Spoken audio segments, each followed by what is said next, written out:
Mimi niko very serious. Kama kweli unahitaji kiumbe, kama kweli unahitaji jini akutoe maisha yako hayo ulokuwa nayo, akulete kwenye maisha mengine, kuna njia ambazo tutapita, nitakuelekeza, nitakupa kiumbe ambaye wakwenda kutimiza ndoto zako, wakwenda kutimiza malengo yako.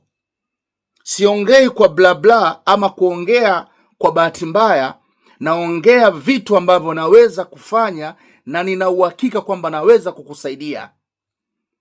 Elimu ya majini hapa ndo nyumbani. Elimu ya majini hapa ndo nyumbani. Jini anaweza kuwa mzuri kwako, na kama ukifanya maskhara jini anaweza kawa mbaya kwako. Kwa hiyo kama unahitaji kiumbe ambaye jini ili akusaidie kutimiza malengo yako, kutimiza yale ambayo wewe unahitaji, kupata pesa, kuwa na mali, kuwa tajiri, kwa kumtumia jini anaweza kufikisha malengo yako na ukafanikiwa ukawa mtu mwingine kabisa. Unaongea na mtu ambaye mimi mwenyewe nina majini, unaongea na mtu ambaye mimi mwenyewe naweza kuwaamuru viumbe wakaja hapa kuja kukusikiliza physically. Siongei vitu vya kutungatunga vya uongo. Watu ambao wananijua mimi kiundani, wakiniangalia wanajua huyu ni mtu wa namna gani, huyu ni kiumbe gani anaongea. Mimi ni only one, my chief, the great chief Maalim Mpili.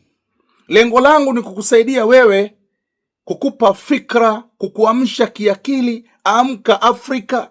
Jini anaweza kukufikisha wewe ukawa ni mtu mwenye mafanikio. Kwa sababu kuna watu wengine wasema nikimiliki jini kama nikiharibu masharti. Ukimiliki jini watakiwa kichwa chako chote kiwe on time kwa kufata masharti, kanuni, kwa sababu ya yale maagano. Jini sio kiumbe wa kufanya utani. Jini sio kiumbe ambaye ukiwa naye ukaanza kuleta maskhara itakugharimu kwa 100% sana.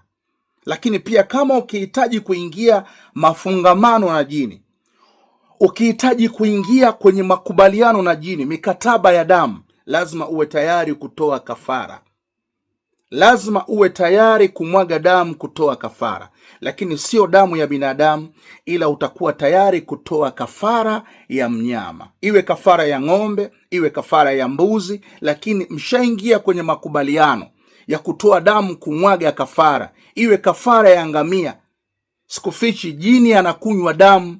Huyo alikudanganya kwamba jini ana vyakula vyake anavyokula, mtu huyo itakuwa anakudanganya. Lakini kueleza ya ukweli kwamba jini anakunywa damu.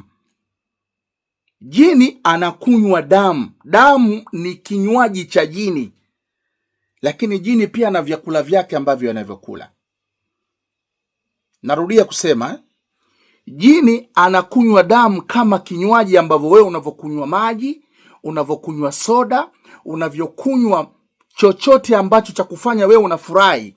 Jini anakunywa damu ni kwa sababu ndio kinywaji chake. Lakini pia jini ana chakula chake cha kijini ambacho anachokula.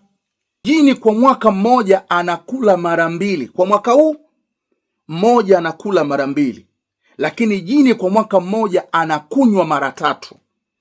Yaani yale makubaliano baina wewe na jini, mkikutana, mkiweza kuingia maagano ya makubaliano baina wewe na jini kwamba unatakiwa akupe mali, akupe umaarufu, akupe pesa, akuvutie wateja kwenye biashara yako. Yaani yale makubaliano ambayo utaingia wewe na huyo jini mkakubaliana, atakwambia yeye, atakupa maelekezo, nahitaji kutoa kafara, nahitaji kuchinja. Yaani chochote kile ambacho wewe unachokihitaji utapata maelekezo kwa huyo kiumbe ambaye unamhitaji. Kwa hiyo kama unahitaji jini, kumiliki jini ili akusaidie katika mambo yako, inawezekana kwa 100%. Ondoa hizi fikra za watu kusema kwamba huwezi kupata utajiri kwa jini. Hapana. Jini anaweza kukupa utajiri wowote. Jini anaweza kukubadilisha leo wewe ukaitwa fulani, kesho ukaitwa mtu mwingine. Jini anaweza. Kuna watu wanamiliki majini mpaka leo ni matajiri, wana mali, wana pesa. Haya mambo hawawezi kuyasema. Ni mambo ya siri na kueleza. Haya ni mambo naongea, ni mambo ya siri na kueleza. Kama unahitaji mali, kama unahitaji pesa, kama unahitaji mafanikio ya kweli kutoka moyoni, kwamba unahitaji kufanikiwa, lazima ukutane na watu sahihi wenye elimu za majini, wakuelekeze utapita njia gani ili ufanikiwe.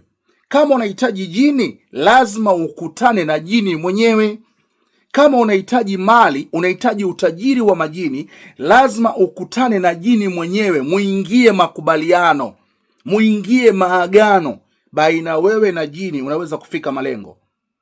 We labda ni mwanamuziki, labda ni mcheza mpira, labda ni mfanye biashara, labda ni mwanasiasa, lakini unahitaji mafanikio, na ukimiliki jini anaweza kukufikisha wewe unapotaka. Ukimiliki jini anaweza kufanya yale yote ambayo unayahitaji kwa njia moja.